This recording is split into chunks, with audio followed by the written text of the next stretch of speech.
Voilà.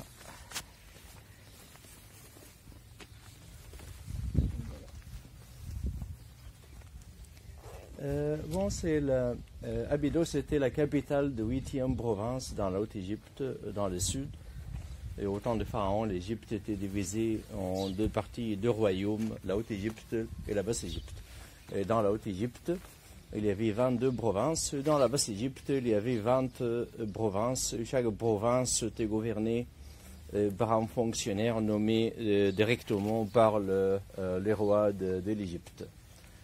Et Abydos était la capitale de 8e province. Elle était consacrée au culte des dieux Osiris. Osiris était vénéré ici dans sa forme comme un dieu des morts. C'est les anciens Égyptiens imaginaient et pourquoi ils ont choisi ces sites. Pourquoi ces sites étaient considérés comme un site sacré ou un dieu sacré. Ils imaginaient qu'un membre du corps d'Osiris déchiré était enterré ici. C'est la tête d'Osiris. Et la légende d'Osiris est considérée comme la base, une des bases de la religion. L'histoire d'Osiris nous parle de la lutte entre le bien et le mal.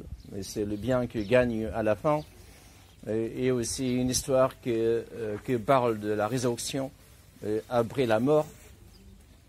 C'est l'histoire, elle nous dit qu'au début de la création du monde, il y avait 5 dieux qui sont descendus du ciel pour vivre, pour gouverner sur la terre.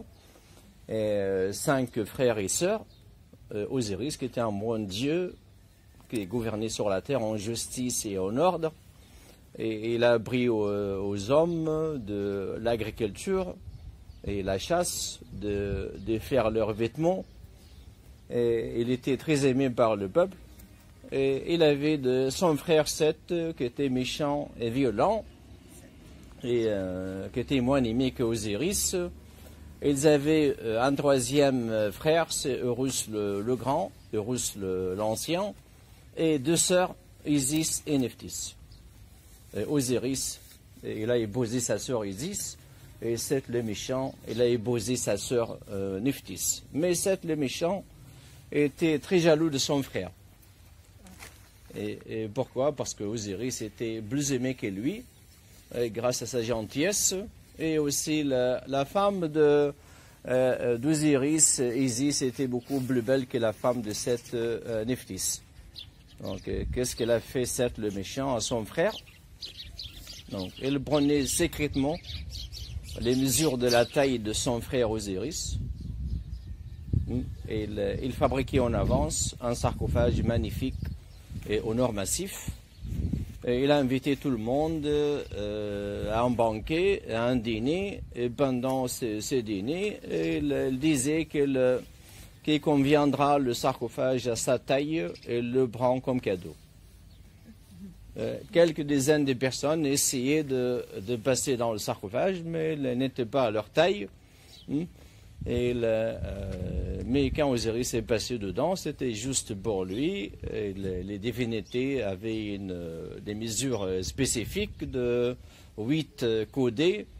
Et un codé, ça fait 52 centimètres, ça veut dire c'est plus de 4 mètres. Donc Osiris, elle avait plus de 4 mètres. Mais quand elle est passée dans le sarcophage, c'était juste pour lui. Donc c'est tout de suite les partisans de Seth le méchant. Ils ont mis les couvercles, ils ont bien fermé le sarcophage. Le sarcophage était jeté au Nil. Isis, la femme d'Osiris, s'est transformée en oiseau. C'est une déesse, donc elle s'est transformée en oiseau pour planer sur la terre et chercher le sarcophage avec son mari dedans. Et le sarcophage est passé du Nil à la mer Méditerranée. Il est arrivé à Byblos. Et Isis, il a trouvé son mari à Byblos, qui était toujours vivant. Mais Seth le méchant était informé qu'Osiris est toujours vivant. Et cette fois, il est allé pour le tuer. Il a tué son frère et il a déchiré son corps en 14 morceaux, mettant chaque morceau dans une région en Égypte. Isis est sorti une deuxième fois dans la forme d'oiseau pour chercher les 14 morceaux des corps de son mari. Et il a trouvé 13 seulement. Il n'a pas trouvé le 14e, qui était le sexe d'Osiris, qui était mangé par un crocodile. Une autre version de l'histoire, elle nous dit qu'elle était mangée par une sorte de boisson-chat. C'est les cellures. Les cellures, c'est un poisson qui peut arriver à 1 mètre, 2 mètres même. Les grands et méchants. Et donc mais Isis, comme solution, elle a fabriqué le morceau manquant en argile du Nil, qui était considéré comme un symbole de la fécondité. Donc elle a fabriqué le sexe en argile du Nil et elle demandait l'aide d'Anubis le chacal. C'est les dieux de la momification, c'est lui qui a fabriqué les momies. Et la première momie fabriquée par Anubis dans l'histoire, dans la civilisation égyptienne, était la momie d'Osiris. Quelques disent que cette histoire, c'est une vraie histoire. Les autres disent que c'était une légende. Jusqu'à maintenant, on ne sait pas est-ce que c'est une vraie histoire ou c'est une légende. Même, quelques même considèrent Osiris comme un prophète. Hein, un prophète. Et on a un prophète qui s'appelle Idris. Idris, donc son nom ressemble beaucoup le nom d'Osiris. Donc on ne sait pas exactement jusqu'à maintenant. Dans l'égyptologie, on n'est pas sûr à 100%. On est sûr de rien. 100%, c'est difficile, mais ouais, toujours il y a des possibilités. Donc elle a fabriqué le morceau manquant. Il a donné le souffle de vie. Après la fabrication de son corps par Anubis le chacal, c'est Isis qui a donné le souffle de vie à son mari. Et Osiris, il revit de nouveau. Et il engendre un enfant à sa femme Isis. Et cet enfant, c'est le dieu Horus le Petit. Horus s'engageait dans quelques batailles contre son oncle pour se venger. Il gagne les batailles à la fin. Ici, ils imaginaient qu'un membre de corps d'Osiris déchiré était enterré à Abydos. C'est la tête d'Osiris. Donc c'était un lieu sacré, une destination de pèlerinage pour les rois, les nobles, le peuple simple qui avait les moyens de venir une fois dans leur vie à Abydos pour mettre une offrande à Osiris afin de gagner son paradis. Parce qu'après la résurrection, Osiris devenait le juge de mort, le roi des morts. C'est lui qui décide d'accepter les morts dans le paradis ou dans l'enfer. Donc c'était un dieu très important, et très important de lui satisfaire afin de gagner son paradis. Donc c'est qui n'avait pas les moyens de venir une fois dans la vie, il a envoyé quelque chose avec quelqu'un d'autre, par exemple.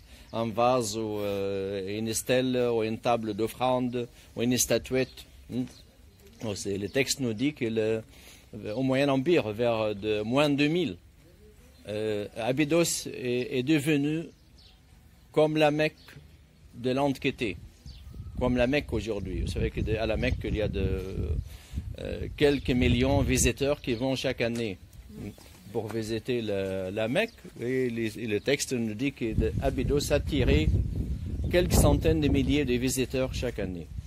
C'est donc centaines de milliers qui venaient ici. Et en 2000 ans, on a offert 8 millions offrandes votives. 8 millions offrandes votives, ça veut dire que des statuettes, des vases, des stèles. Donc les archéologues ils ont trouvé plein de choses ici. Donc c'était un site très riche. Donc, tous ces objets étaient trouvés ici. Et même après le pillage, c'est le pillage qui a duré quelques siècles. Donc c'est des gens qui venaient chercher les trésors et les objets ici. Les archéologues quand même, ils ont trouvé beaucoup de choses. Ici, ce temple, il était construit par Sété Ier, commencé par Sété Ier et fini par son fils Ramsès II.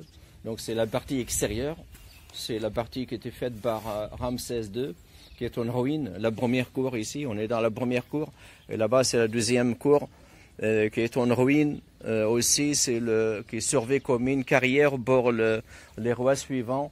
Les rois suivants qui construisaient dans les villes voisines et prenaient le bloc pour faire leur bâtiment. Mais à l'intérieur, c'est très bien conservé.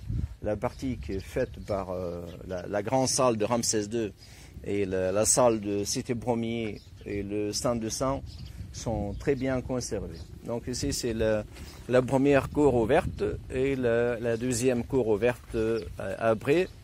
Et après une colonnade faite par Ramsès II et une grande salle de colonnes construite par Ramsès II aussi. Et après une autre grande salle de colonnes construite par Cité Premier et la partie intérieure construite par Cité Premier.